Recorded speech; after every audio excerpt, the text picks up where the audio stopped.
happiness. Palagi din natin hinahanap yan. Paano ba tunay na maging masaya? And if you ask people, they would have different answers. Iba-iba ang pananaw ng mga tao pag tinanong mo paano ba maging masaya. Merong iba, sasabihin nila na ang kayamanan, pera, makakapagpasaya sa tao. Oo nga naman, mahirap sumimangot, mahirap maging malungkot kung meron kang 1 bilyon sa bangko.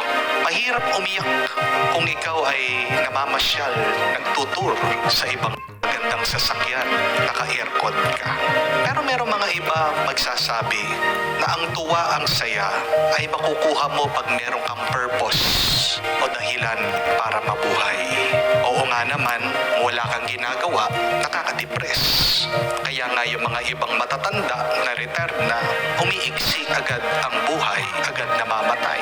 Dahil minsan nalilito, ano pa kaya ang dahilan nila para mabuhay?